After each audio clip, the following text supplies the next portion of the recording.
जनाइनि लेकु जेलमाव गिख्रंथाव जाथाय जालाङो। थांनाय 31 अक्ट'बर खालि हरनि समाव दुथांनि हानजाया सा 6 लाइमोनफोरखौ गोबौ हाथियारजों गिख्रंथावै गाग्लोबनायनि अजद नखरनि सुबुंनि। जाथायनि सोमोन्दै मिथिनो हानाय बादिब्ला सा 6 लाइमोनफोरा कालि फुजा नायनानै न' फारसे गिदिंफिननाय समाव गामिसेनिनो एलिस कुली मुंनि सासे लाइमोननि दैदेननायाव गंसे साखा खबब्रै गारिजों दुथांनि हानजाया फैनानै गाग्लोबनायनि अजद नखरनि सुबुंनि। दुथांनि हानजाया लावथि आरो गोबौ हाथियारजों गाग्लोबनायाव सा 6 लाइमोनफोरनि खोमा, गोदोना आरो खर'आव जखम जायो।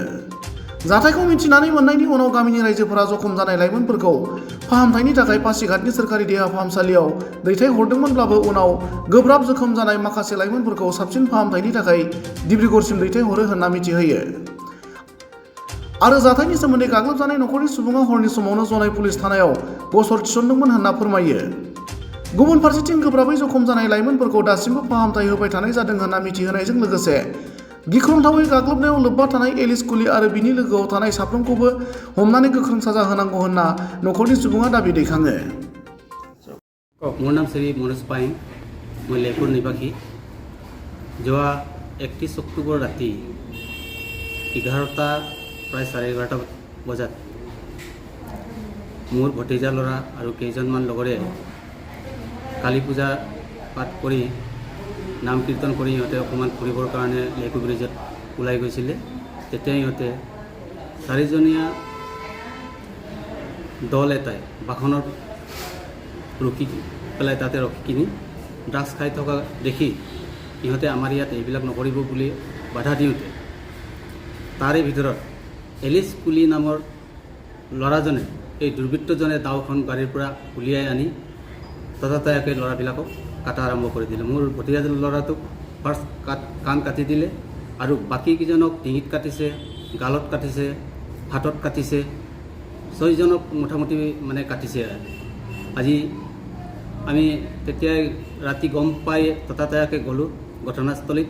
তেতিয়া এলিছ কুলী আমাক চাই কিনি পলাই গুচি গ'ল দাওখন লৈ, আৰু বাকীবিলাকো আন্ধাৰত মানে পলাই হাৰিবৰ কাৰণে সুযোগ পাই গ'ল।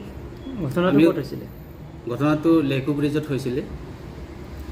তাৰপিছত আমি ল'ৰাজনক উঠাই পটাপট জোনাই মেডিকেলত লৈ গ'লোঁ।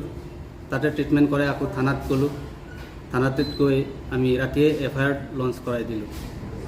FIRটো তাত দি আহি আজি 5 দিন হৈ গ'ল। পুলিচেও আজিলৈকে কৰায়ত্ব কৰিব পৰা নাই এই দুৰ্বৃত্তক।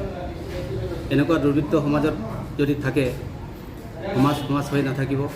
সেইকাৰণে সকলোকে মই আহ্বান জনাইছোঁ, যোনে য'তে তাক দেখে খবৰ দিয়ক, পুলিচ প্ৰশাসনক সহায় কৰক। আৰু অসমৰ পুলিচ অধীক্ষক ভাৰপ্ৰাপ্ত DGP মহোদয়লৈ মোৰ অনুৰোধ, যাতে এনেকুৱা দুৰ্বৃত্তবিলাকক নিচা খাই যদি এনেকুৱা বিনা কাৰণত যদি মানুহক আক্ৰমণ কৰে, এনেকুৱাসকলক নিৰ্মূল কৰিব লাগে। মই এইটোৱে আশা কৰিছোঁ ৰাইজৰ পৰা।